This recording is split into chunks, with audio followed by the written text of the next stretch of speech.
I keep seeing people who really want to host a webinar, but they have no idea how to get people registered or to get them added to their email lists.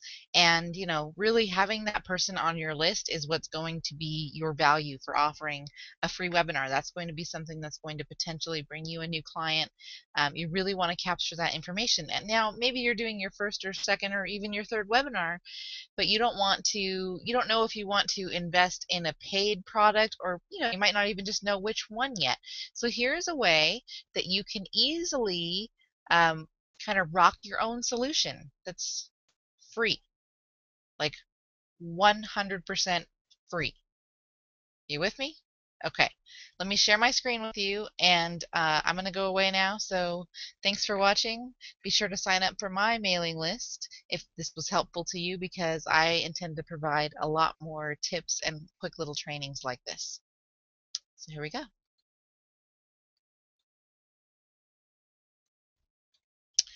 Okay, so the first thing we need is a way to capture your registrants, okay?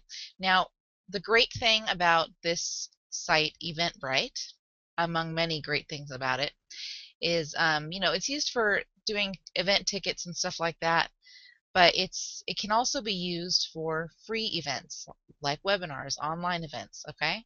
So I'm going to go ahead and just create a fake account. I don't have one over here on this email address yet, so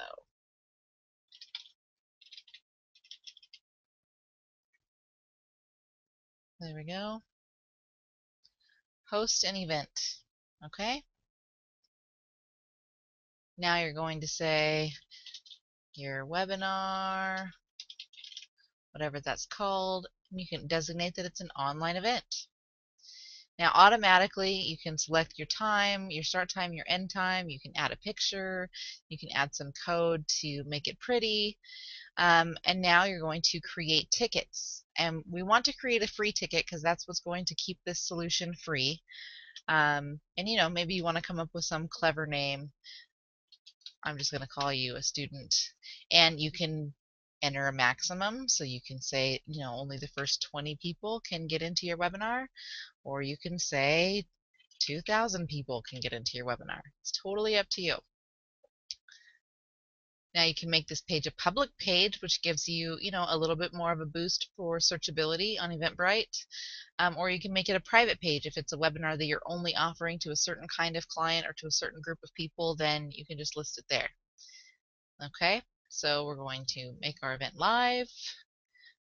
I'm just kind of blowing through this part because this isn't, you can mess with this as much as you want.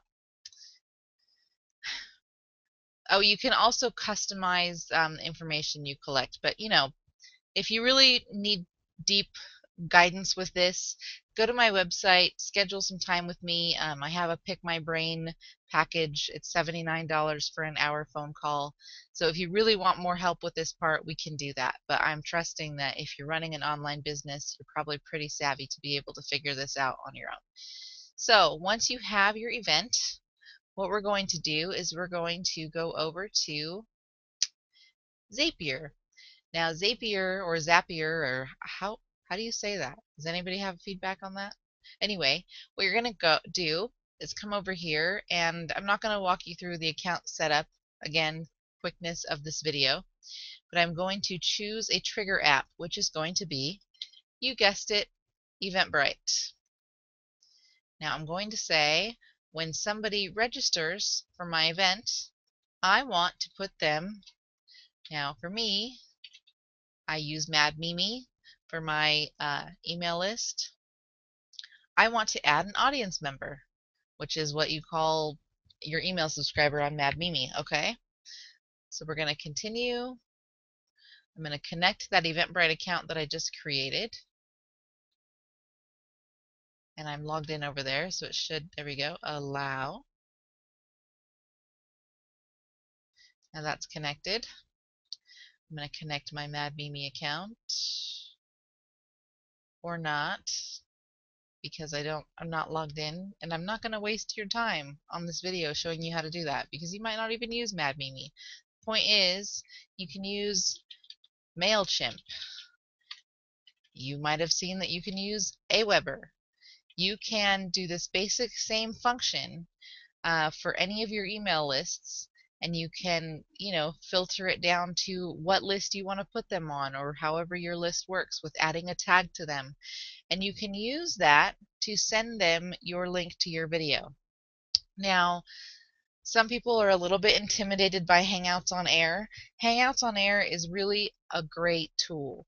It can be a little bit daunting at first. Again, let's go over there and show you quickly how to use that. So I just did a Google search for Hangouts on Air. I always do that when I'm going to do this because I like to go straight to what I need. Of course, I'm not signed in, but let's sign in real quick. There we go. Okay, so you'll see a little home button up here, and we want to go to Hangouts. And we want to go to Hangouts on Air. Now, I'm already doing one, so it might not like if I'm trying to start one. Let's see. My first webinar. Same description you used in your Eventbrite. Now we can say it starts later. Let's say this one is going to start Wednesday the 6th at 6 p.m. and it's going to be an hour long. Share.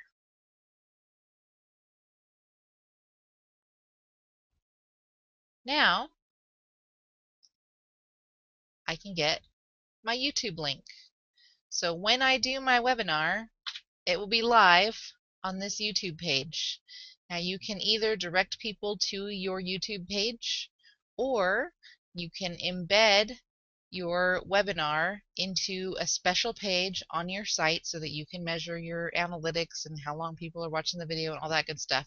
YouTube has great analytics, but you may want it to be embedded on your site so that you can track conversion and all that good stuff. So there you go. There's a basic of how to do it. And yeah, kimcaloca.com, KIMCALOCA. If you found this helpful, shoot me an email. If you need help, tweet me, Facebook me, whatever. Just get a hold of me. I'd love to help you out. It's really not as intimidating as you might be thinking it is.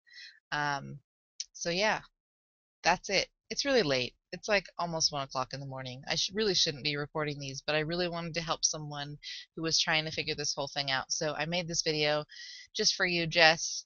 Hope it's helpful. Contact me if you need help. There you go. Again, bye.